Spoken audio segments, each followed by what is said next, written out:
How y'all doing out there, Dreamforce? Thank you. Please grab a seat. So after that introduction by Mark, we have a lot of history together, and I'm very grateful for the kind words he said. I have had the privilege of interacting with him, knowing him indirectly for about 25 years, and certainly directly for the last 15 years of this journey. And it's so amazing to watch Dreamforce grow from 1,300 people to 135,000, 5 million people online. This man has created like a festival. It's like a music festival for geeks. Excuse me, I mean techies. We're all techies, right? And it's pretty amazing. Can we have a hand for Mark for this creation he's done here called Dreamforce? It's truly amazing. And what touches me most about Mark is his commitment to really find a way to add value. We all know in this room, there's only one way you succeed long term. Anybody can get lucky, do something for a period of time, but real success in any measure whatsoever comes when you do more for others than anybody else. There's no other way to do it. You find a way to add more what? Value.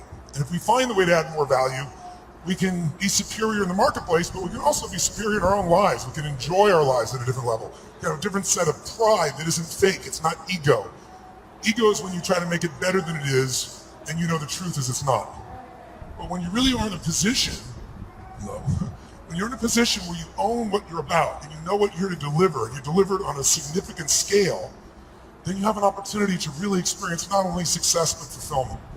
And this conference has gotten bigger and bigger, not only in its size, but also in its impact. And so I'm really privileged to be back with you here. And I know you're working to raise 1 million meals. And I'm very, very into hunger, to say the least, primarily because I was so hungry at a stage of my life.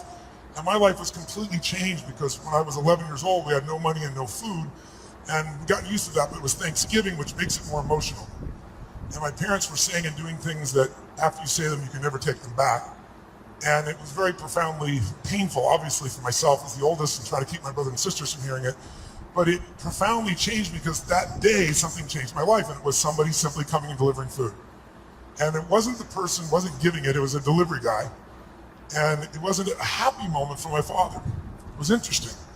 My mom and dad are yelling at each other. My mom's saying things to my father, you haven't taken care of us. Pretty painful moment. And the door happens, and I go to open the door, and there's this tall guy standing there with these big bags of food, and on the ground beside him, he had this pan with uncooked turkey. And he said, is your father here? And I said, just one moment. And I sprinted to get my dad, thinking this was going to be the most euphoric moment you could possibly imagine. Like God had come by and surprised us, somebody cared about us, whatever you wanted to frame it. And my father came to the front door begrudgingly. When he saw the man, he got very angry. And he said, we don't take charity. And he went to slam the door. And the man was a very tall guy, and he put his arm or shoulder against it. He kind of bounced off of him. And he said, sir, this is not charity. Everybody has tough times. And somebody knows you're in need, and they want you to have a beautiful Thanksgiving. Please accept this gift. My father got even more intense, started saying, I don't accept charity. And this time the man put his foot there and bounced off of it. And then he said something to my father that I thought my father would hit him. He looked at my father and said, he looked at me in the background and said, don't let your family suffer because of your ego. It was intense words to say. My father didn't know what to do. He grabbed the food, he slammed it down and slammed the door. And I tell you the story because everything in our life is controlled by 3 decisions. And those 3 decisions I'd like you to look at today because I really want to deliver for you. I didn't come here to do a speech. I love Mark dearly. I really want to serve you, and you all giving the greatest gift you have, your time. You get your money back, but you can't get your time back. And so I really want to serve you. And I think one of the most powerful things we do to serve you is have you become clear of what the controlling force is that's controlling the quality of your life. And you and I both know it's not the amount of money in your pocket. It's not who you know. It's not even what you've been through. It's really the decisions you make moment to moment about a couple of different things. And the 3 decisions I made in that moment that I'd like to pull your attention to just real quick are, in this moment you're making these 3 decisions, by the way. The first one is, what are you going to focus on? And that day, my father focused clearly on the fact that he had not taken care of his family. And whatever you focus on, you're going to feel. In fact, many of us in this room, who's ever focused on something, you were thinking something horrible was going to happen, you experienced the pain of that failure or that challenge in your life, and then it never ever happened. Who's had this experience? Say, I. And if things aren't bad in your life, you can always think of shit that hasn't even happened yet and feel bad in advance. But many people do. Because whatever you focus on, you'll feel. Write it down. Focus equals feeling, because if you start to take control of your focus, take control of your life. But that day he focused on the fact that clearly he failed his family, and that was the meaning. The second decision you make is, what does it mean? As soon as you look at something, think about something, focus on it, you decide, what does this mean? Is this the beginning or the end? Is this punishment and reward? Is God trying to hurt me or trying to challenge me? Or is this nothing to do with God? I was just being a lazy bastard. Right? The meanings we give to things control our life. If you think it's the end of a relationship, are you going to behave the same way as you think it's the beginning of a relationship? In the beginning of a relationship, when you're totally in love with someone, what will you do for them? Tell me, what will you do? Oh, come on, guys. What will you do when you're totally in love? Shout out, what will you do? What? What? Make the sound of what it's like when you're totally in love, out of your mind. Just go ahead and make that sound like a primal sound of what that feels like. Just go for it so we get some energy in this room. It's been a long time for some of you, I can see real clearly. Let's try this time. How about totally love and passionately desiring this person? Like you can't wait to touch them, make love to them, be with them. Make the sound of what that would be like. Go ahead, nice and loud, go ahead. So when you have the meaning that this is the beginning of the relationship and this person's the most incredible thing and you will do what for them? What will you do? Anything. What if you're that way with your client? What if you're that way with your internal customers, because your partners, you go, well, if you have real sexual problems with HR, that would be the real challenge. But if your commitment was the same, when you're in that place, you do anything in the beginning of a relationship. In the beginning of a relationship, if your partner said, would you take out the trash? What do you say? Take out the trash. Happily. But after about 7 days or 7 weeks or 7 months or 7 years or 70 years, one day someone said, would you take out the trash? You go, what do I look like, your janitor? What happened to our passion? I'll give you a clue. If you want a relationship to last, if you think it's coming to the end, do what you did in the beginning and there won't be an end. Because when you think it's the beginning, you behave differently than the end. The meaning we associate to things controls our entire lives. It's not that your mother or father died that's giving you suffering. Certainly that's painful. It's the meaning you think it shouldn't have happened. When we take control of the meaning, it's the only thing we can control our lives. We can't control events. And we're living now where technology is happening so rapidly. It's magnificent what it does for our lives. But we all know with that technology, our psychology is not developing as rapidly. And as a result, the world's changing. And a lot of us that have learned to engage with technology, use it to maximize, most people in this room, there's lots of people who use technology to disengage, to be harmful to themselves and to other people. It's not a one-way street. So I'm interested in how to maximize the psychology side. That's why I'm sharing this with you. So you can increase both your leadership skill, but who do you have to lead first to be effective, my friends? Who?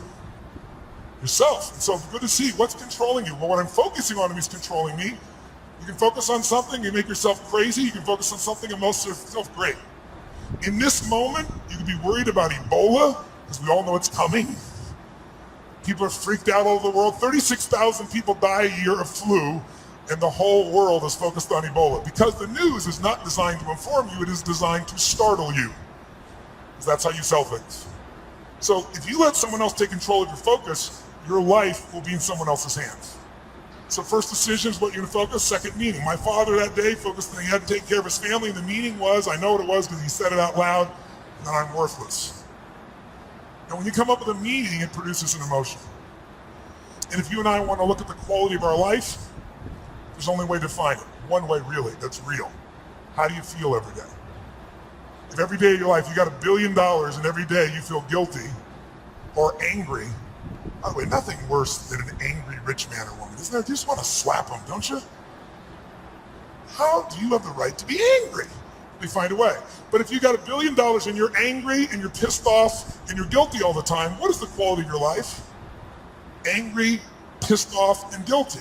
If you have nothing, I live in Fiji a portion of the time. I have a home there and a resort there and kind of 2 families of villages there that I interact with the last 25 years. And when you go to Fiji and you walk down the street or you drive by, people jump up and they yell, "Bula, bula, bula," which means welcome, be happy, we love you. And you drive by 5 minutes later and they jump up, "Bula, bula, bula." And you're going like, what drugs are they taking? No one's paying them. But they're so happy. They're in such a different state. They've learned to focus on something else and come up with a different meaning for life. But if the meaning is it's the end, if the meaning is that you're dissing me, if the meaning is you don't care, whatever meaning we come up with, that affects the third decision, which is what am I going to do? And what people do is based on the meaning, since the meaning creates emotion, right? You can be miserable no matter what you have, and you can be euphoric having nothing. We all know it's true. In fact, is it possible to learn to let, for example, all hell could be breaking loose around you, and you could just be sitting in a chair in this centered space, all hell breaking loose, and you could still feel great? Is that possible? Yes or no? Yes or no? Sure, but you and I live in a Western culture where if you sit and bliss out, people come and take your furniture. So we have to be good at not only controlling the internal world, but our external world. And that's shaped by what we do. And what people do is based on their emotions and also their role models. So I thank you, Mark, and I thank all of you that are role models for people, where you show people that success does not mean taking, that success can mean truly growing and giving. That money, resources, and opportunity are things to be shared. They're things that are tools for a quality of life that you're able to enhance for people and for yourself and your family. Pretty beautiful thing. My father that day decided what to do was, if I failed and I've been worthless to my family, I must leave. And he did. And to me, it was the worst day of my life. I'll never forget it. I loved him more than anything. I had 4 fathers. He's the one I finally got attached to.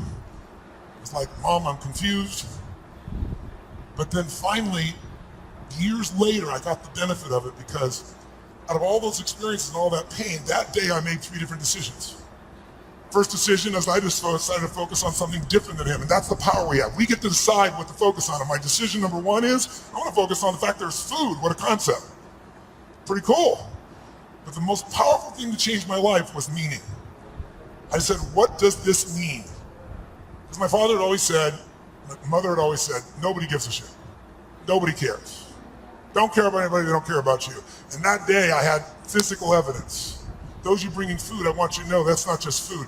That's called love for someone. That's called hope for someone. That's called surprise for someone. And that day for me, I went, strangers care.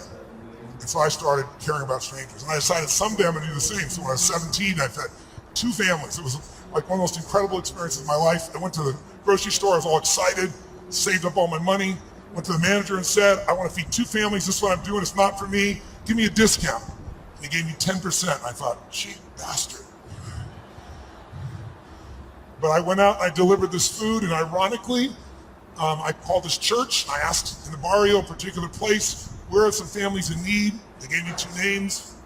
I put on t-shirt and jeans. I wasn't going to be acknowledged. I also didn't want someone to be insulted, because I saw what happened to my father. And I wrote a note, said, this is a note from a friend. And I said, I just want you to know, we know you're having difficult times, everyone does at times. And I want you to have a beautiful Thanksgiving, and please feel loved, take care of your family, and someday, if you can, do well enough to do this for one other family and pass it on. But love a friend. And I had it written in Spanish as well. And I'll never forget, first place I pull up, this rotten old van, stick shift van, that I borrowed from a buddy of mine, all these bags of food. And I went into this place and got out, pulled up this little tiny building, really tiny, knocked on the door, and when I knocked on the door, this little woman opened the door. It's probably half my size. She's not hard, I'm 6'7", so she's like 5'2". And she looked up at me like this, and she saw the groceries, and she screamed. And she started grabbing my head and pulling down and kissing me. And I was like, no, no, no, delivery boy, delivery boy. And she goes, no, God gift, God gift, God gift.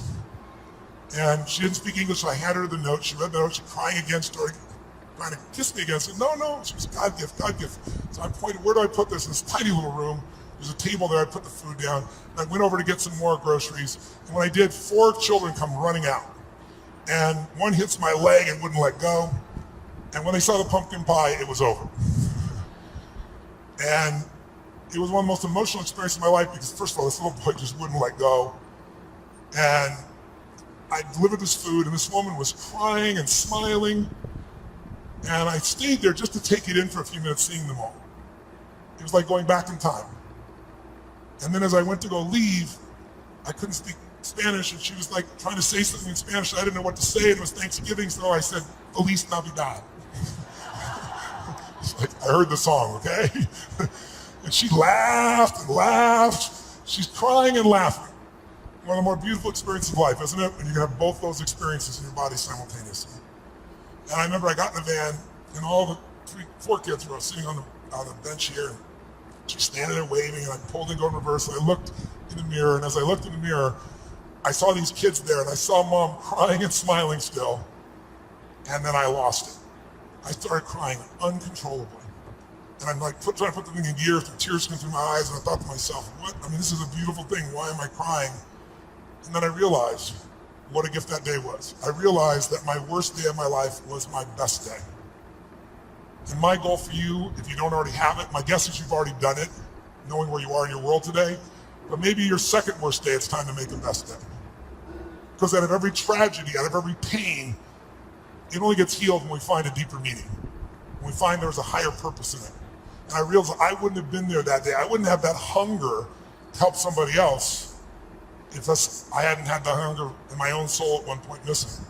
So it's very personal to me. I want to thank all of you that made the contributions. And I told Mark and I've announced that I'm going to match the 1 million meals if you hit it.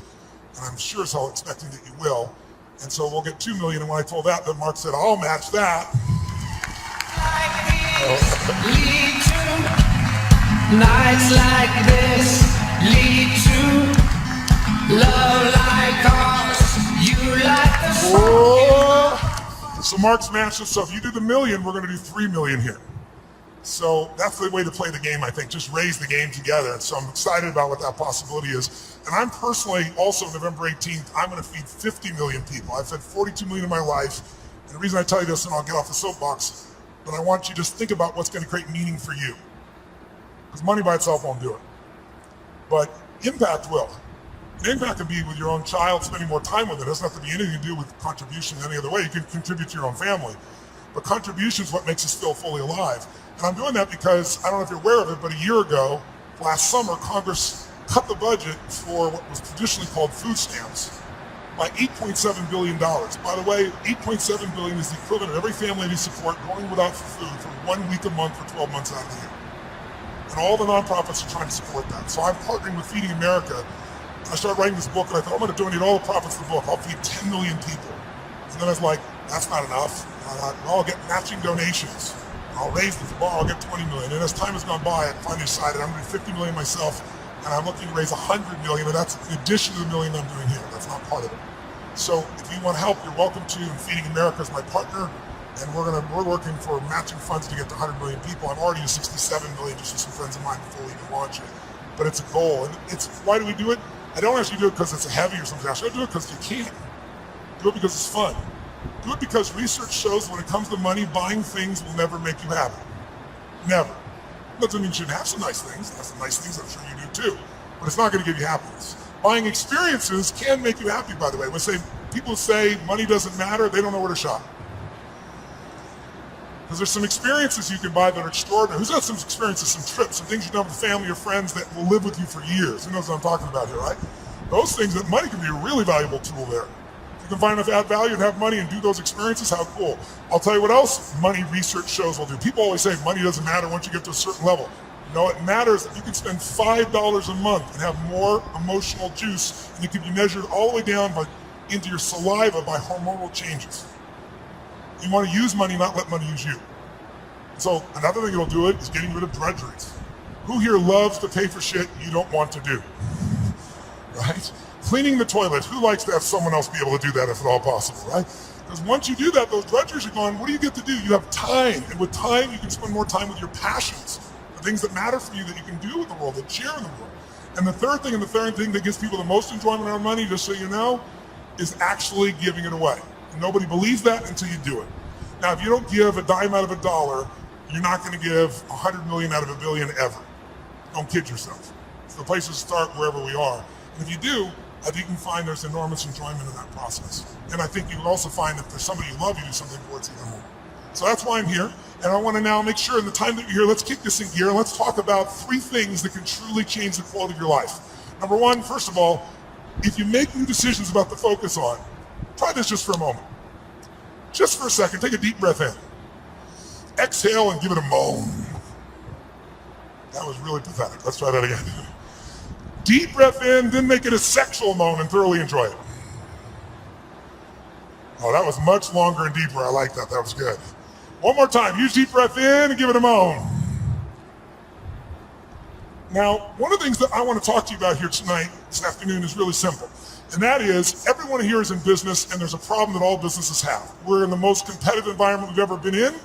We went from, 500 million people being online to a couple billion people being online. And in the next 4 years, they're saying we're going to have 3 billion more online. That means this entire world is a bigger market. If you're the person that adds more value, it also means you're going to have more competitors than you've ever seen in your life. How many think the economic world that we're in today is going to stay the way it is? Raise your hand. Okay, one man on drugs, there's always one. Okay.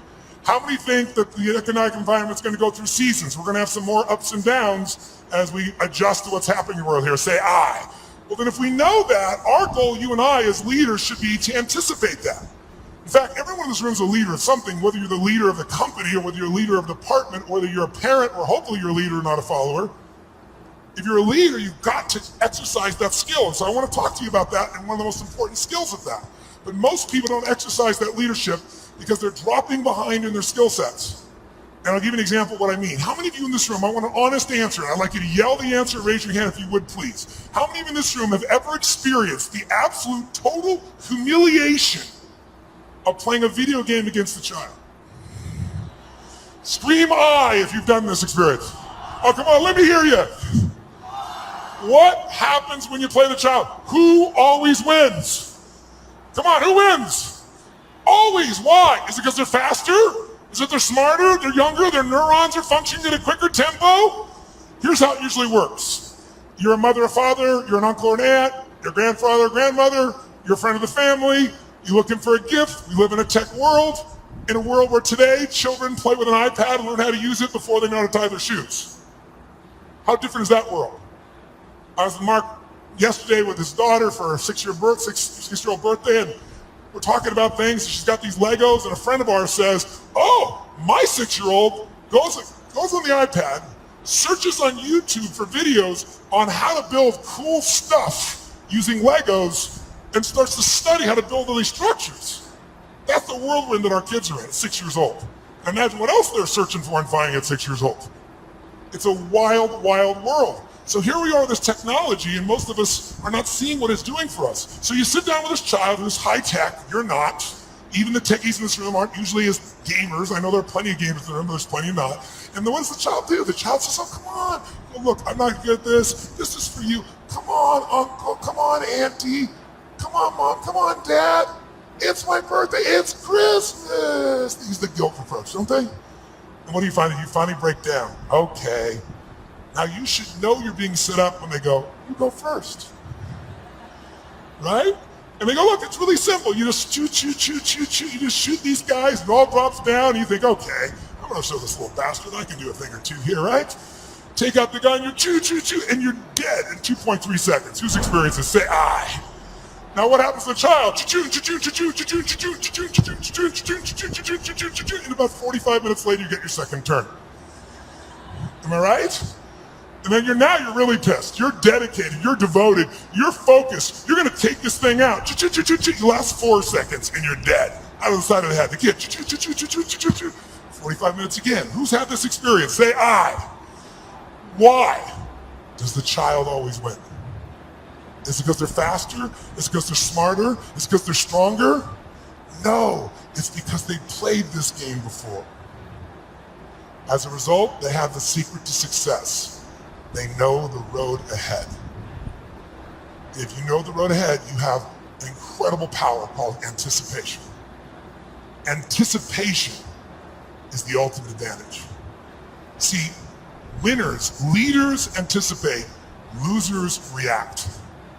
The reason you get beat is you don't know where things are happening, so you're reacting. Reaction is always stressful. And yet so much of our life is predictable if we just were to study it, not be caught up in our day-to-day. It's predictable the challenges you're going to have in your relationships, or with your kids, or with your body, or with your job, or with your economics, or with your mother-in-law or father-in-law. These are predictable. And if you were to anticipate these things and put a strategy in place, you could take it all out and have the quality of life that you deserve. In business, it's everything. Those that anticipate, those that lead, and then there's those that follow. The followers are the reactionaries. So the more we can anticipate, and you can't anticipate and lead unless you first learn how to lead yourself at a different level. And so I love to have you just see that if you and I can start to take control of our focus, and we can start to control the meaning of our lives and make something really the meaning that empowers us, because look, what's wrong is always available, isn't it? There's always an Ebola, a bird flu. There's always something that's going to kill the entire human race tomorrow on TV. And then there's your life. What's wrong is always available, and so is what's right. And you have to take control of that focus, because otherwise you become the follower and you get to live your life. Even though you're a smart person, we're all smart, but it's easy to get led astray by everybody else's focus, isn't it? And then all of a sudden let them create the meaning for us. And then all of a sudden we're settling for a life far less than what we desire or deserve. So my approach is really simple.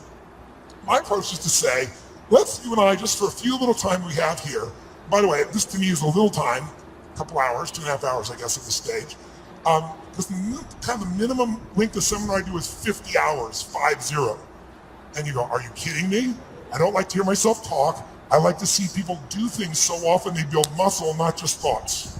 And so one thing I'm going to ask you to do in a few minutes is we're going to go from this passive mode that you're in right now into full engagement. Because if you get fully engaged, it's amazing what you can accomplish and do. When you're partially engaged, you get a little bit of result. When you're disengaged, we all know what you get, nothing. And we live in a society where most of us are so overwhelmed. There's so much information. We're not having any problem with information. We're being drowning in information, but we're starving for wisdom. So we got to separate it out. And so one way to separate it out is I'd like to talk to you about 3 things that can help you increase your performance and your life. Because what I'm obsessed by and have been for 37 years is what can increase performance for an individual or an organization. But also I'm equally obsessed about what's going to make somebody fulfilled. Because who's had this horrible experience? Who here has ever achieved your goal and then your brain said, is this all there is? Who's had this experience here? Say, I. And that's worse than failing. At least when you fail, your brain can say, I can figure this out and do it again a new way. But when you succeed and you're miserable, you're basically technically screwed. So what I want to make sure that you and I do is we set ourselves up to be able to win. So there's 3 things I'd like to walk you through. 1, I'd like to walk you through how to the competitive edge that's going to get you both the performance you want at the highest level and also the fulfillment you want. Because if you want to know my view, I can tell you there's 2 master lessons in life. Lesson 1 is the science of achievement. If you want an extraordinary life, if you want a magnificent life, which by my definition has nothing to do with me, it's life on your terms. Some of you, what's an extraordinary life? It's having a cool little company. For some of you, it's having a big billion-dollar company. For some of you, it's not a company, it's 3 wonderful children that you totally love and adore and spend time with. For some of you, it's poetry. For some of you, it's making a difference in the environment. It's different for all of us. It's life on your terms. But if you're going to have an extraordinary life, you need to master, number 1, the science of achievement, which most of you are damn good at or you wouldn't be in this room. Right? You know how to go from where you are, have a vision, make it real. Speeding that up, that's my business. What Mark talked about, he actually showed me the other day. We were together a couple days ago, and he showed me the very first day he did his V2 Mom, which is really a simple way of saying, what do you really want? What's your vision? Your values is, why do you want it? And walking through the obstacles and the solutions, the strategies to get where you want to go. He showed me on the back of an American Express bill where they designed on the very first day Salesforce. And there you see that day where he engaged. He engaged in his vision instead of settling for a life that someone else had designed. He had a great life, extraordinary life. Top guy at Oracle, working for one of the most brilliant people on the face of the earth. Can you imagine how hard it would be to leave there and start something from scratch? But he had something larger that he wanted. So how do you do that? How do you get yourself there? You gotta understand the science of achievement. But I know so many people I get the call from, most successful in the world, business person, politician, leader of some sort, economic leader, financial trader, and they call me up and they want me to change something in their business, but I know what they really want. They really want to find fulfillment still. Because success without fulfillment is the ultimate failure. Who's with me on this, right? You make everybody else feel great. I mean, it's a horrible example. I hate it, but we all know an extraordinary spirit that took his own life just recently probably lit up more human beings than almost anybody alive when it comes to humor and joy. He made everybody else feel happy but himself. It's sad. You don't want that to be you. If there's any gift he can give besides his joy, is the evidence of what you want to move towards. Nobody in this room is going to move towards that, but we do it at a little level. We die a little bit along the way by giving up what we really desire and believe in. And my goal is to make sure, see if we can wake that up. So, and by the way, fulfillment is as unique as there are people. Achievement, there's laws, right? You do this, money, there are laws. Your body, there's laws. We all have biochemical, special, unique identities, but there's certain fundamentals. If you do them in mass, you're going to be overweight. If you do them differently, you're going to be fit and strong. Same thing with money. But fulfillment is as unique as art. Art is what one person thinks is beautiful, somebody else can think is ugly, and that's perfectly fine. Have you ever gone to an art museum and you see this big red square and they go, $10 million, you go, you gotta be kidding me. $10 million for that freaking square? I'll draw you a square. But someone else, no, look at the texture, the taste, the flavor, I can taste the paint from here. They have a different way of being fulfilled, right? So those are the two kind of lessons of life. So this is what I'd like to do to help you with both those today, if you want to play with me. Number one, let's take a look at what will give you the edge. Who's up for having a competitive edge in anything you do? Say I. And it's not BS and it's not positive thinking, it's something you can test because the edge is what's going to get more out of you. Second, I'd like to show you how to create a breakthrough. Who here has an area of your life where there's something you've struggled with for a while and you're sick of struggling with it and you're sick of making excuses and you want to actually change it today? Who's got one of those in your life? Say I. If you want to play full out, I can show you that. And the third element really affects the other two, and it's really the one that affects business and life, and that's the power of engagement. All of these are tied to engagement. And I'll tell you what triggered me on this. I was thinking about how can I add the most value here? And engagement is one of those, new flash words in the corporate culture we all hear about. Oh, full engagement, partial engagement. But it's really true. Engagement plays such a huge role. And some of the studies that are out right now are mind-boggling. Have you seen the recent studies they've done? 142 countries asking workers around the world, how would you describe yourself? Fully engaged, partially engaged, disengaged, aggressively disengaged. And guess what they found out? Throw it up there. Around the world, in 142 countries, they found out that 13% of employees worldwide said they were actually engaged in their work. Now for us in this room, you'd say that's absurd, there's something wrong with the survey. Well, you'd be right. In a room like this, it's full engagement, or at least a lot fuller engagement. America has the highest engagement of any country in the world, it's 29%, which sounds so much better when you're 13. So which would you rather have, a punch in the face or a kick in the stomach? But let's flip that around and say, what does that really mean? It means 71% of people are disengaged at work in the richest, most powerful, most influential country in the world. It's mind-boggling. Now, if it was only one study, you'd say, oh, it was a partial. You can see study after study coming up with similar numbers, slightly off, but pretty much the same ratios. Now, here's what's really interesting. Of those 71%, there's a group in there, about 24% of them, that are actively disengaged. You know what that means? That means they hate what they do and they hate you. Now, this is pretty important, isn't it? They hate what they do, they hate you, and they will actively work to disempower the organization. Who has ever bumped into one of these humans? Raise your hand, say I. Okay, so when you bump into these humans, it's not usually a pleasant experience, and we all know they're out there. And by the way, how much damage can they do in a world that has, social media everywhere where good news travels fast and bad news travels faster, and people don't care what the truth is afterwards. It's a cool story, it makes it go. So this is an area that if you're going to change your business, you got to make a difference. So here's what I'm looking at. What makes the difference in people? What makes the difference in an organization? And I would submit to you that it isn't getting a head start. You can find individuals who you give everything to. You can love on them, give them a great education, they get a great economic background, and can spend the rest of their life going in and out of rehab. Who's seen this before, knows what I'm talking about? Say I. On the other hand, you see people that life's kicked in the face. Somebody's been abused mentally, emotionally, physically, you name it, and they become the Oprahs of the world. So it's certainly not, advantage does not come because you were given something. And by the way, in business, advantage doesn't come because you have most resources. Companies with most resources don't win. The most resourceful companies win. The most resourceful companies are the ones where employees are the most engaged. And it's statistically proven. You look around and you say, who had the lead? Well, before YouTube, there was Vimeo. They had a year jump. Pretty much the same technology, just didn't engage as many people. Before Google, there was, what happened, Yahoo? If you're out there, what the hell happened to you people? Right? Before Facebook, there was, what happened to MySpace? Facebook was more engaging. Engagement is really the new factor. Being able to be fully engaged. And by the way, in your intimate relationship, how important is engagement? Some guys go, very important, I want to put it off as long as I can. No, I don't mean that. Full engagement in that area is going to determine the level of fulfillment you have or don't have in a relationship, right? The more engaged somebody feels that you are with them, the more energy you have, the more connection you have, the more aliveness you have.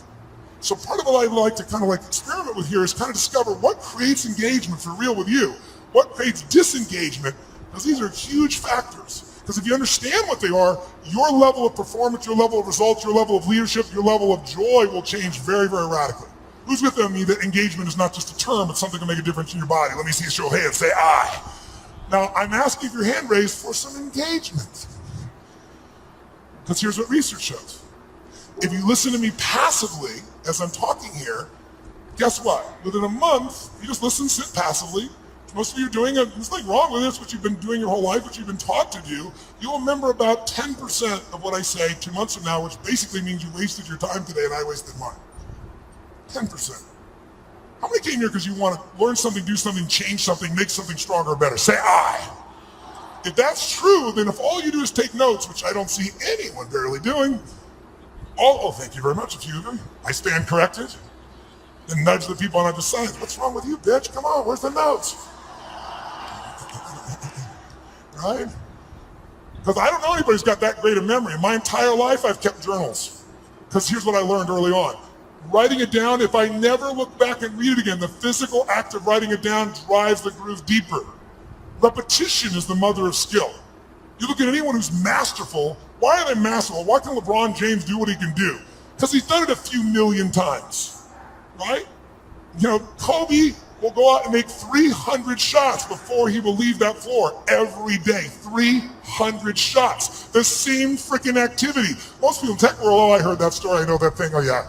If you're not doing it, you don't know shit. You understand. And understanding in $3 will almost get you a Starbucks. If you're gonna master something, you need to get the repetition where you get it in your body and you bring emotion to it, and enough motion, enough repetition, it gets in your body, and now it becomes physical mastery where you don't think about it and you just do it. Mastery is tying your shoes. Most of you can do this, chew on some gum, send a text simultaneously. Not some people leave their tongue out while they're doing it, but you get the idea. If you do something enough, you're confident enough, you're certain enough it's in your body. That's mastery. So I'd like to see if we couldn't get to a different level of mastery in this. And what I'm going to ask you to do is, by the way, if you listen and take notes, just write those notes down or you type them in, whatever you do, research shows you'll retain about 40 to 50% of what's been said. In the future, I'd highly engage or encourage you to do that. Now might be a good time. And then the third most powerful one is if you physically engage your body.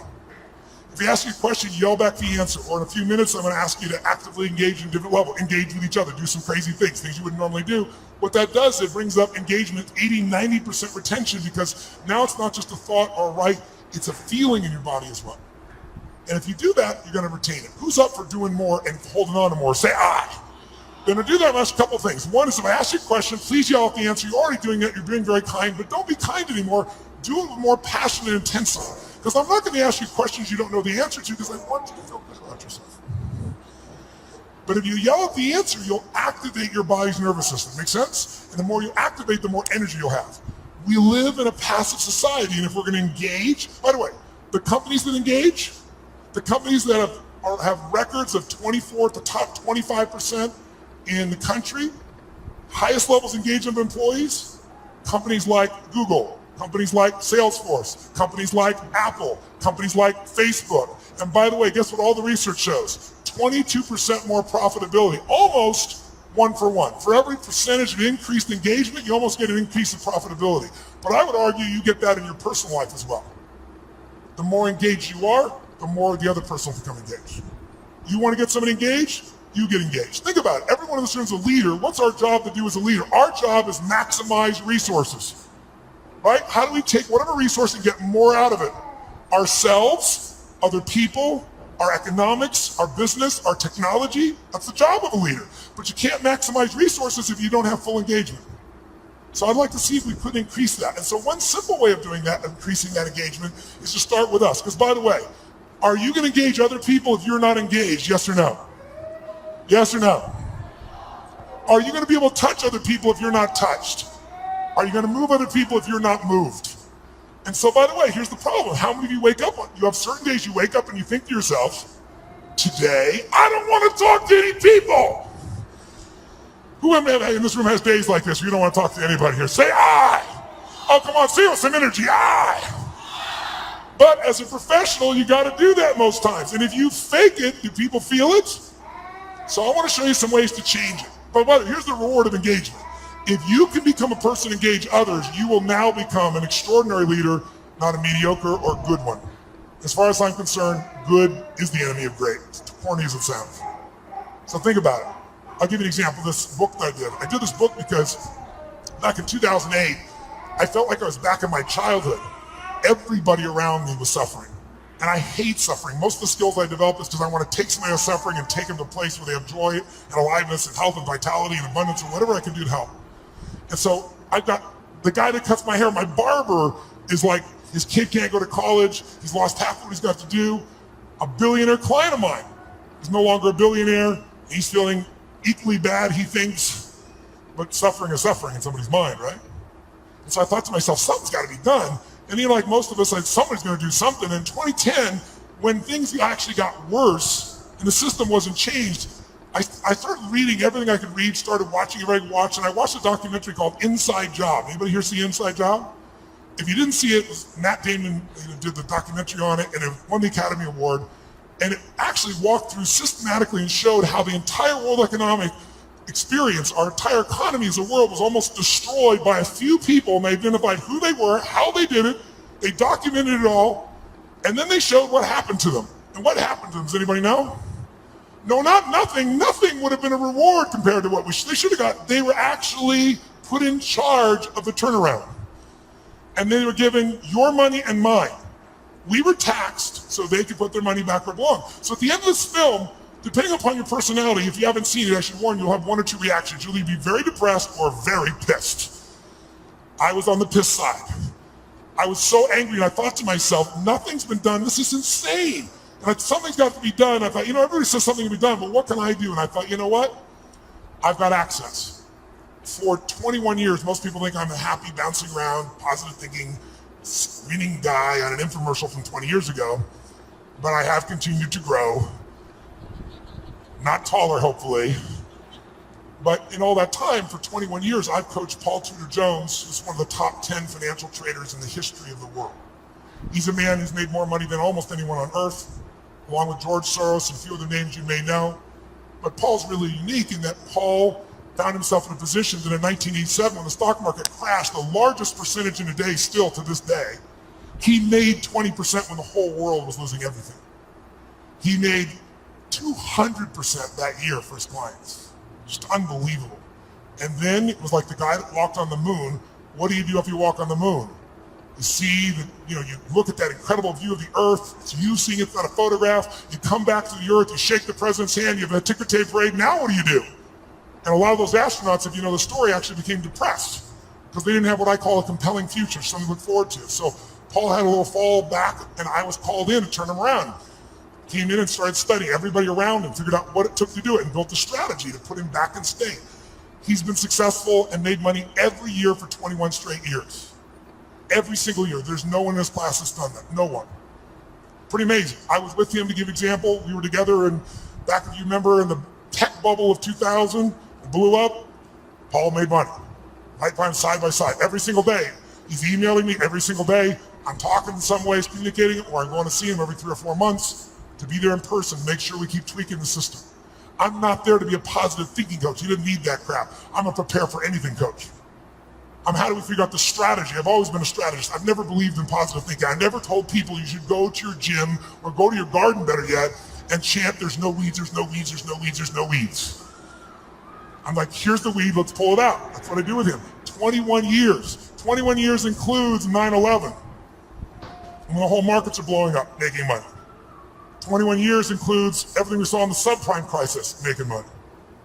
It includes when we all went through the dropping gold, those are associated to it not long ago. So I've been there with all those pieces, and I got a chance to learn from this guy side by side, and I've been able to contribute to him in a significant way. So I got access. So I decided I'm going to go find a way to interview the 50 most influential, financial, brilliant minds on the face of the earth. Not people you read on the internet, not people on television screaming at you what to buy and telling you to go to some mythical mutual fund that gives you 12% every year and it doesn't exist, but the real guys and the real ladies that do it. But how are you going to do that? Oh, I'm going to call up to Tony Robbins. I'd kind of like to come interview you. You're worth $27 billion and I'd like your time. You have to engage people. So I'm going to show you some ways to do that. I'm going to tell you when you can engage people, there is no limit to the resources you can access. If you want real wealth, wealth is access to resources. It doesn't have to own them all, just access to them all. You can do whatever you want, go wherever you want to go. That's real wealth. And you can do it if you can engage people. Engaging people is finding a way to meet their needs, not yours. If you meet their needs, your needs can be met as well. And it can be done in a way that has integrity and love and vision and creativity, and it can truly be a synergy. Now I'll give you some examples of it just for 2 seconds, then we're going to do some things that engage this so you get the sense of its value. One of the first people I called on was Carl Icahn. Carl Icahn is a very gentle soul. He's a man who has a hard time expressing his true feelings about things. Who knows who Carl Icahn is? So you got his answer. He's worth $27 billion. He has made more money. In fact, on the cover of Time magazine, they called him the master of the universe because Kiplinger did a little study and found out Warren Buffett is not the most profitable person you could have invested with. Carl Icahn is.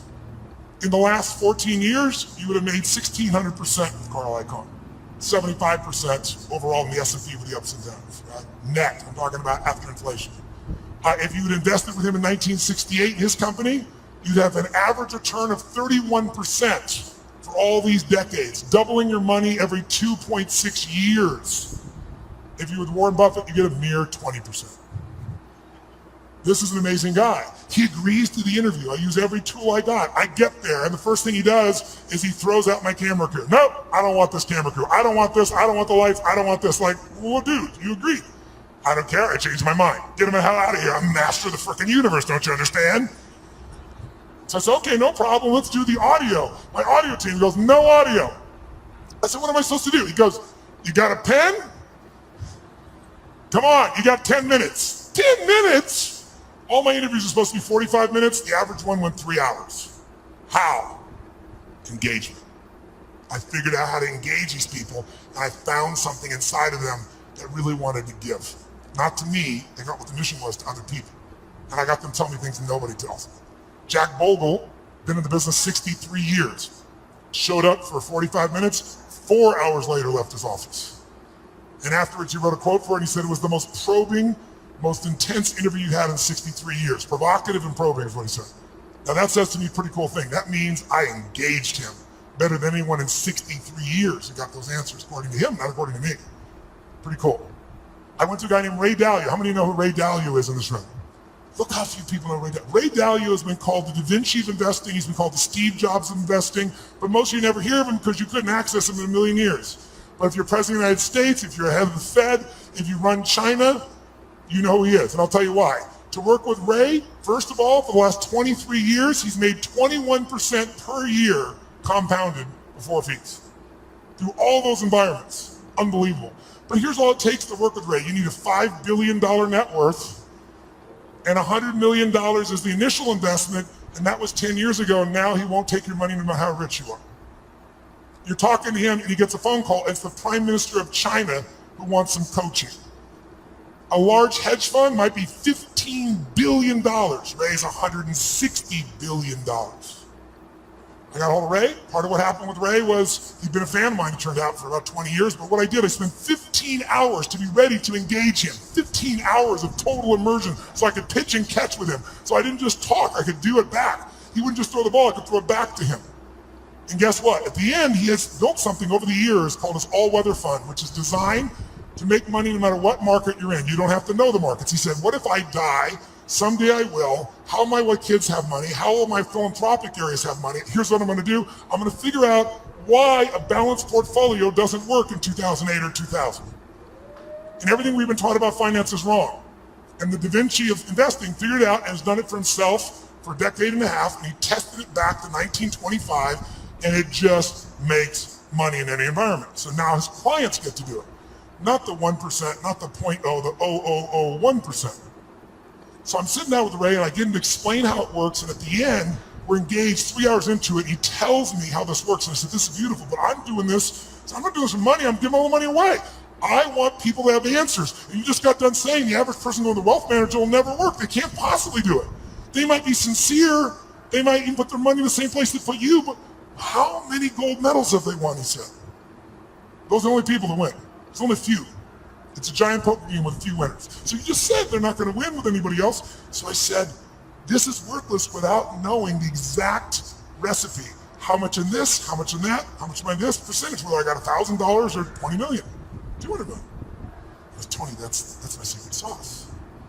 That's what $5 billion and 100 million used to get you. I said, yeah, but you won't take anybody's money now. He said, yeah. And I said, you're giving away half your fortune with 14 billion. You're a giver. Help a guy out. Give me the secret sauce. And he goes, it's really complex. I can't really just share it that way. I said, I know it's complex, but I'm a pretty smart guy and I'm good at simplifying. I believe complexity is the enemy of execution. That's what it is. You got to make it so simple, people do it. Complexity is the enemy of execution. So I'll get it simple. You get it to me, I'll make it simple. He goes, well, it uses leverage. I said, give me one that doesn't leverage that anybody could do. They could do it with ETFs. He goes, well, I don't know. I don't know what that's going to look like. It won't be perfect. I said, your worst plan is going to be better than anybody else's best plan. And then he this moment of engagement, this magic moment, he opens up and he goes, okay. And I'm writing like crazy. I got the video camera going. I'm feeling this vibration in my body. I left so excited, knowing it was something special, but not knowing what it was. But that formula, I took it to Hightower, $30 billion asset company, said, test this 30 years, 40 years, 75 years. How's this done? Over all that time period, in the last 30 years, it lost money 4 times. Made money every other time. And the 4 times, one of the losses was 0.003. So it really practically lost money 3 times. You know what the average loss was? 1.9%. But the average gain, just under 10, all in. The largest loss in 75 years, it's been right 85% of the time, the largest loss was 3.95, as that was 2008. Less than 4% when the rest of the world, from top to bottom, lost 51%. It's in my book, by the way. And so a bunch of my partners were like, hey, this is business. Don't put that shit in the book. And I said, you know what, it is a great business. We can help people do it if they want to do it, but it wasn't offered in that spirit. So it's there. I tell you this because I want you to understand with engagement, you can get anything. But engagement, I want you to define it, I want you to experience it. So what's the first thing that allows you to engage somebody? What's the number one thing? Right now, if I said to you, what is it? How many think Mark is a fairly engaging guy without blowing smoke? How many have to say this guy's pretty damn engaging? Say I. What makes him engaging? What makes somebody you find engaging? What makes them engaging to you? What is it about them? Think about it. Say it out loud. What makes somebody engaging? They're positive? What's that? Eye contact makes somebody engaging. She's talking about another level of engagement. I can feel it right now. What else makes somebody engaging? Come on.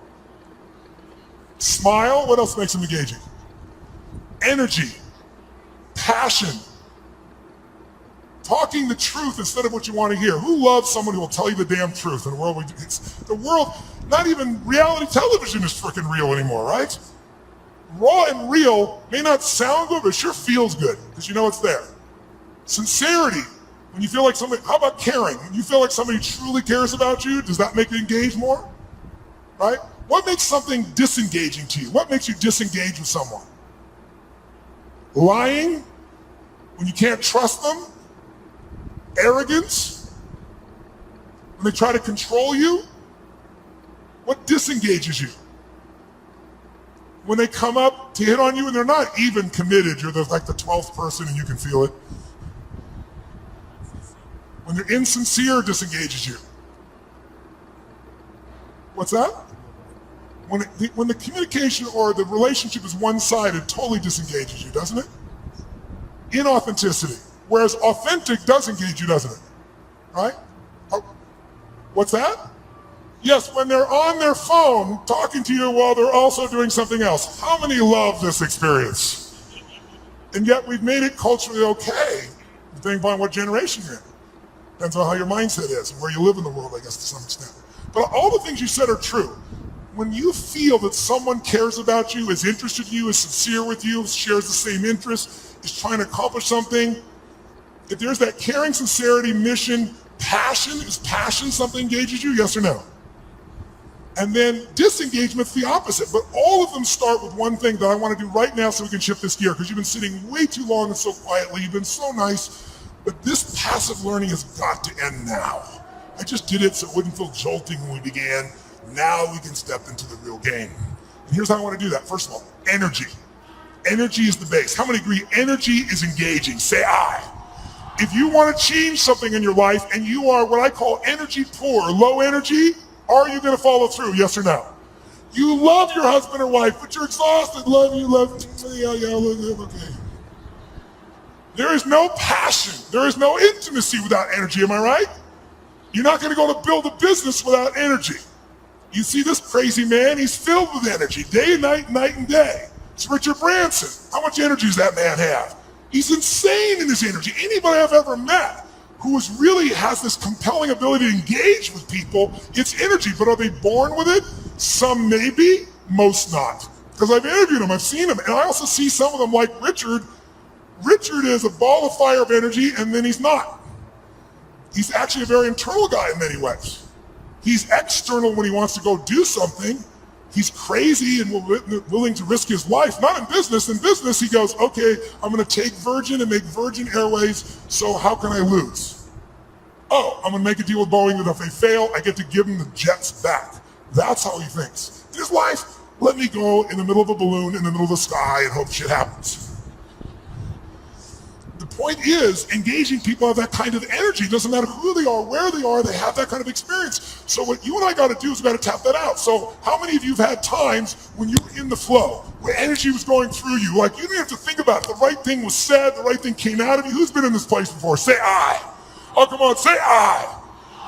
Who's ever had a time when you did something and after you did it, you thought, I can't believe I said that. I can't believe I did that. That was so stupid. Who's done this before? Say I. Who's done something where after you did it, you went, That was me. I don't know how I did that shit. That was cool shit. Who's ever impressed yourself? Say I. Now you're the same person. How come one situation you're an idiot, the other one you're brilliant? Who's ever forgotten how to spell your own, how to remember, let's say, your own email or your home phone number, or how to spell a difficult word like the? Let me see your hands here. In fact, phone numbers are crazy now for most of us, right? Because now we have this outboard brain. If we lose this brain, we're screwed. I don't even know how to call my mom, for God's sakes, right? You don't know what to do when you don't have this thing. So the point of the matter is, if we increase the energy, it'll work. So now here's the thing, where does energy come from? Does energy come from sleep? Yes or no? Really? Who here has ever slept 8 hours and still been tired as shit? Let me see your hands right here. Okay, so that wasn't it. Right? Is it food that gives you energy? Really? Really? Thanksgiving's coming. I know what you're going to do, right? You're going to get to Thanksgiving. It's about giving thanks. You're going to take care of this nurtured body of yours. You're going to say, no, give me the vegetables, a little this, a little that, right? Now, what do people do at Thanksgiving? What do? Eat everything within reach. And when you're totally stuffed and you can't have another bite, and you say, I'll never what? I'll never eat again. And somebody goes, pumpkin pie? You go, okay. Come on, who knows what I'm talking about here? And by the way, what happens after? You felt like going for a run? What do you want to do at the end of that meal? Tell me what. Who here has ever fasted for 5, 6, 7 days or more, gone on a fast? Does your energy increase or decrease as you no longer eat? Which one? Increases massively. So if it's not food and it's not sleep, don't get me wrong, those are useful, then what is it? The answer is, it's psychology. It's a mindset. It's a decision inside yourself where you say, I will no longer tolerate low energy in my life, because low energy equals shit relationship. That's a technical term. Low energy means low, lousy business. Poor energy means I no longer have the impact on my children. Someone else with greater energy is going to. And if we can find a way to increase our energy, and here's the good news about it, it's psychology and it's movement. The way you move will create it. So I'd like to start out right now with no more passiveness, and let's get active. Who's willing to do this? Say I. Stand up, you've been sitting way too long. Stand up, shake your body out. Shake it out, come on, we've been sitting way too long. Shake it out, shake it out, shake it out. And then before we do anything else, just to get you going a little bit, stretch up a little bit here. Go over to one side, give it a nice deep moan like a little kid. Go, moan. Oh, come on, louder, moan the other side. Back, high-pitched moan. Forward, deep moan. Shake your body out a little bit. Now, here's what I like to do. Just get started. Let's set a new standard. And a way to do that with people like yourself who are completely non-competitive is simple. I want you to turn to someone next to you and I want you to point at them and go, I own you. Go ahead, try it. No. I mean, say it like, I own you. Come on, do it again. I own you. That means I am challenging you, lazy, tired person. And here's what we're going to do. Emotion, listen to me now. How many would like to have more joy in your life, more excitement, more passion, more aliveness? Who wants more of this stuff? Say I. Can you have everything in your life work out and still be in a lousy state? Can you achieve your goals and go, woohoo? In fact, in our society, it's almost encouraged because if you do really well, who's ever lowered your enthusiasm about something you achieved because you don't want to upset somebody else? Who's done this before? But by the way, it teaches your brain never to go for it, never to feel great. So the first thing I want you to do is really simple. I just want you to try not using your head, but just your body. And I just want you to just turn the person, point and go, I own you. Go ahead, I own you. Some of you have to join a group of 3. We're into that. Go ahead. When I say now, I want you to literally try to outdo their body with energy. I want you to shake the building like you're celebrating the greatest sports victory of your life, like you had the greatest orgasm you've ever had, and you are like a little kid celebrating, not like a boring adult. Ready? Face the person. You're going to outdo them for 30 seconds. 1, 2, 3, go, go, go.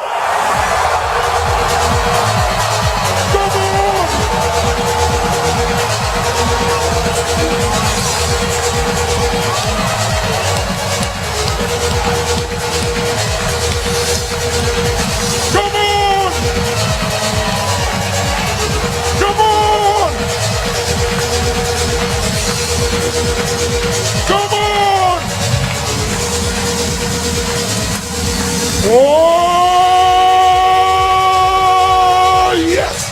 Now, high five your partner and say, you rock, baby. Now, does that feel better, yes or no? I got a question for you. When you feel better, do you treat other people better or worse? When you feel better, you perform at a higher level or a lower level? When you feel better, you're a better lover or a lesser lover? Good. Now, here's what I want you to understand. If you and I can train ourselves to make our nervous system play at a higher level, and that becomes our standard, then all of a sudden it'll feel effortless. But in the beginning, it's like lifting a weight. It feels stupid. It feels like, what is this weird crap? But I'm not into that. I'm not into positive thinking. I'm into results. Who's with me on that? Say I. And every great athlete knows how to put themselves in state. Every great musician knows how to put themselves in a state. We need to be able to do it. And if you try to do it with your mind, you'll succeed sometimes and you'll fail others. Because your brain is always circulating, can always rationalize something, right? But the body, used effectively, can change it all. So I'd like you to try something real quick. If you're a leader in this room, how many consider yourself a leader in what you do for a living? Let me see your hands. I figure almost everybody. So if you're a leader, that doesn't mean other people follow you, by the way. It just means you live life on your terms. You don't settle for less than you can do or be or share or give. So that's your mindset. You got to say, okay, if I'm really going to be a leader in my life, then I need to own my energy, my certainty. I can't just wait till I feel good to do things. I got to be able to get myself to feel good, and not phony and not fake. So I'd like to show you as a leader, your skill as a leader, your number one skill that makes you a leader is your ability to influence. Is it true? And who do you have to influence first? That's right. If you can't influence you, you're going to influence somebody else. But your ability to influence the thoughts, the feelings, the emotions, the behaviors of other people. If you do that, then you will be able to engage the world and yourself. So how do we do that? Well, to influence other people, hear me now, to influence other people, you have to know what already influences them.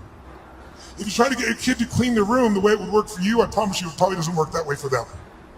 Everyone's different, but there are some universals, and one thing that influences all of us is our state. If you're in a pissed off state, if you ever had a friend do something nice and you're in a pissed off state, and you snap at them and you feel bad later on, it was just the state you're in. Who knows what I'm talking about here? Say, ah. So we need to train ourselves to be in a better state. And the second thing that affects what we do long term, besides our state, that's what affects things moment to moment, is we all have a set of beliefs or expectations, or we might call it a blueprint for how life's supposed to be. When life is in alignment with our blueprint, we're happy. We're not, we're upset. Sometimes there's nothing wrong with life, we just need to update our blueprint. So for this brief session, let's start with just changing our state, and let's learn something about how your brain blueprints things. So I want you to try something with me. Take your hands out like this, and when I say now, I want you to bring them together like this. When I say now. Thank you. All right, ready? Now. Ready? You can hear the entrepreneurs in the room. They're not waiting, baby. I'm going. I'm ready. I love it. Now. Ready? Now. Ready? Now. Keep your hands together. 32 years of research in 160 countries shows something really simple. As often as you pull your hands apart and bring them back together, if I don't mention it, you will always run the same pattern with the same thumb on top. I can notice which one it is. And I like, just try it, see what happens. Do it again. Ready? Go. Ready? Go. Ready? Go. Ready? Change thumbs. Go. What's that look on your face? Why does your face look like that? How many feel like this feels a little weird to change thumbs? Let me see if Joe's hands here. Right? Now, try it again. Do it the normal way. Watch how good you feel. Ready? Go. Ready? Go. Yeah, I'm good at this shit. I can do this. Try it the other way. Ready? Opposite thumb. Doesn't look, your faces look really bizarre right now. Now, some of you say, I want to change my business, I want to change my life, but you're really upset about the thumb move. We're really having some problems here. Let's go back to your normal way one more time. Ready? Go. Ready? Go. Keep your hands together. Truly, 32 years of research has found something interesting about the pattern of how you hold your hands when they come together. If your left thumb is on top of your right thumb, then the driving force in your psychology is the desire for sex, and you're an incredible lover.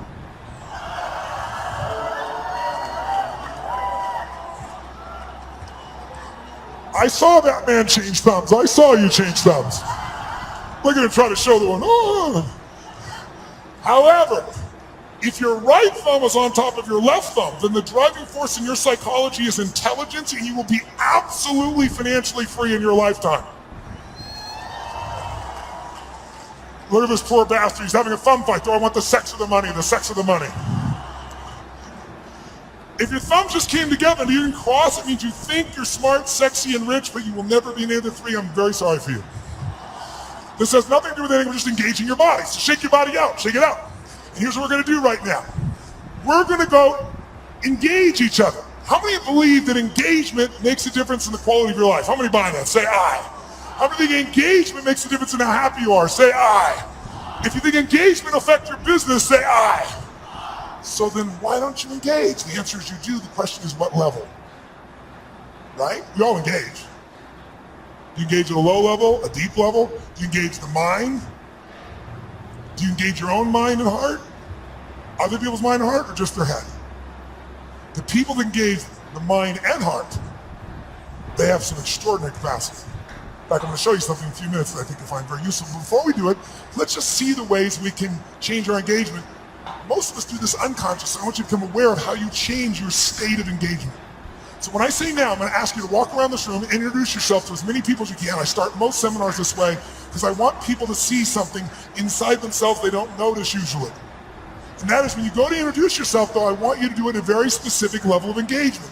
I want you to go up to people when you're really not wanting to engage. You're just doing it because you should, and it's polite, but it kind of annoys you. Who knows what I'm talking about here?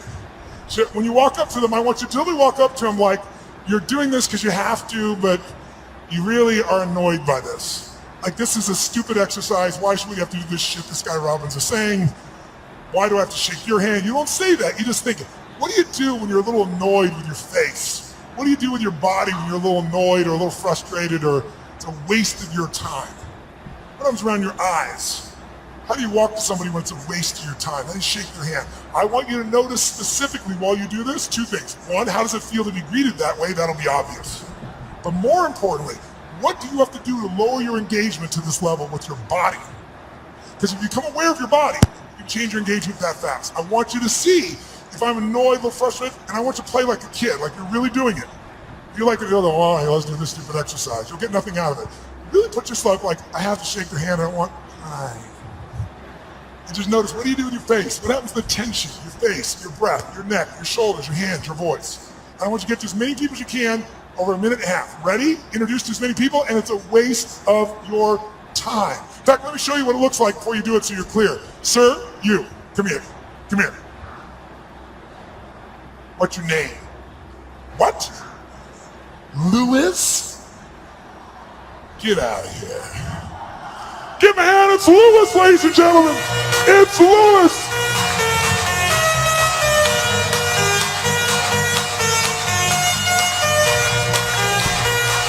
Oh, all right, get to as many people as you can now. It's a waste of your time. See what you do with your body, go. Stop, freeze, wherever you're in the room, freeze. Shake your body out of that state. Now, when I said freeze, that wasn't hard for many of you because you didn't go anywhere. Hi, that shit's over. So, question, shake your body out of that state so you have none of that left. All right, question. And we've got in this room, what, 6,000 people, 7,000, 8,000, whatever's in this room? I think it's 6,000 people. I'd like if you would to yell the answer, because we have people from virtually every country in the world here, and see what really happens. I want to see if we got a measure. Raise your hand and shout yes if you made a significant change in your body to go in that state. Say yes.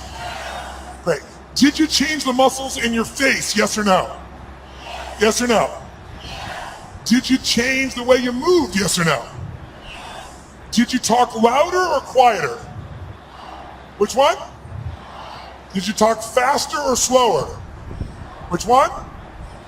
Did you go straight for him or did you hesitate? Which one? Now, by the way, I could go through 20 of these, and if you notice, every country in the world, I think, is represented in this room. Every belief system, every background, every sexual preference, every spiritual preference. Everyone in this room is different, comes from all kinds of places. Every one of you to feel this way are doing the same things. Because the one thing that's universal in engagement is if you engage your body one way, you're going to feel like shit. Another way, you're going to feel incredible. But if you're unaware of it, you let the environment control you. If you become aware of it, you can take charge. Like knowing the buttons to your brain. How many follow? Say I. So that's what that one does. Now let's contrast it to a totally different state of engagement. Who's ever wanted to engage with somebody? A man, a woman, person you wanted to employ, somebody, a client you wanted to gain, and you wanted to engage with them, but you were afraid they wouldn't engage with you fully. You're afraid they reject you, and that fear was really strong and held you back. Who's had this experience before? Say I. Good. If you don't raise your hand, you lie about other shit too, so I understand that. So here's what I'd like you to do. When I say now, I'm going to ask you this time to greet people in a different level of engagement. I want you to greet them as if you're deathly afraid they're going to reject you. But to do this, I want you to be like a little kid again. Because when adults, we're all achievers in this room, right? So we're not afraid. Fear is not a word for an achiever. We just get stressed. Stress, by the way, is the achiever word for fear. But no, I'm not scared. I just have to get these things done. I'm stressed out. All these things are done. Well, what if you don't get them done? I have to get them done. But what if you don't? Well, then the thing will fall apart. What if it falls apart? Well, then it'll fail. What if it fails? Then I'll be a failure. If I follow the trail of your stress, it will bring me to your deepest fear. So if you own your fear, you can figure out where it is, and I can show you how to change it in seconds. And when fear is no longer around, fear is your only enemy. Because when fear's not there, nothing stops you. Who's with me on this? Say I. But we don't call it fear because that doesn't seem cool to us. We're all adults. But kids, will kids show their fear? Oh yeah. They'll do it, they'll make sounds, they'll do everything. So I'd like you to do this time is when you greet somebody, I want you to exaggerate like you're deathly afraid, like, hi.